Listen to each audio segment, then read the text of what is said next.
Assalamualaikum teman-teman. Halo, pasti kalian gak asing lagi sama jajanan warna-warni yang satu ini, es lapis.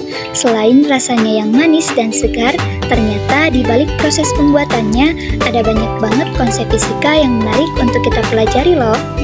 Dalam kehidupan masyarakat, mereka mungkin nggak menyebutnya dengan istilah konduksi atau kalor laten, tapi tanpa disadari, mereka udah menerapkan konsep itu di dalam kegiatan sehari-hari.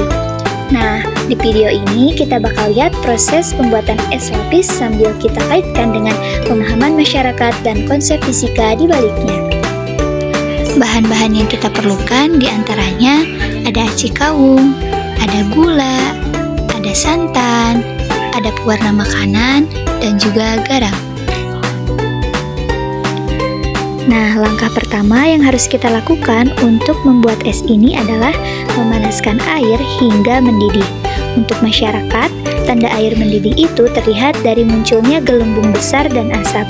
Secara fisika, proses ini menunjukkan adanya perpindahan panas secara konduksi dari api ke panci dan secara konveksi ke seluruh bagian air. Sambil menunggu air mendidih, kita akan menyaring aci dengan air agar halus dan tidak menggumpal. Nah, ini dilakukan supaya hasil akhirnya lembut dan enak untuk dimakan. Dalam fisika, proses ini melibatkan pemisahan partikel berdasarkan ukuran. Partikel halus lebih mudah terdispersi dalam air, membentuk campuran yang lebih homogen.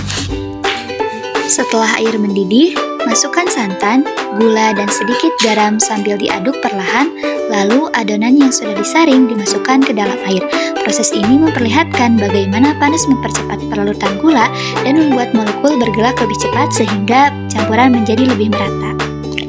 Langkah selanjutnya adalah kita akan mengaduk adonan tersebut sampai mengental dan warnanya sedikit kecoklatan.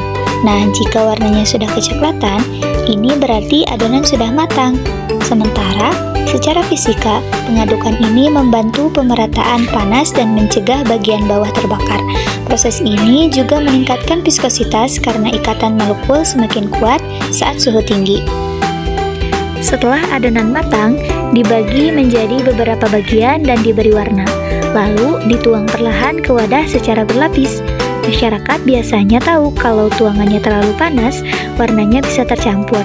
Di sini, konsep fisika yang muncul adalah kesetimbangan termal. Suhu harus turun dulu supaya lapisan bisa terbentuk rapi tanpa bercampur. Nah, setelah semua lapisan selesai, adonan dibiarkan mengeras seperti agar-agar. Ini menunjukkan proses pendinginan yang membuat energi molekul berkurang, sehingga struktur aci menjadi padat dan stabil. Setelah keras, adonan dipotong tipis-tipis lalu dimasukkan ke plastik. Masyarakat percaya pemotongan tipis membuat es ini lebih enak dan cepat beku. Nah, secara fisikanya, benda yang lebih tipis memang lebih cepat kehilangan kalor karena luas permukaannya yang lebih besar. Tahap terakhir yaitu es dimasukkan ke dalam freezer sampai mengeras.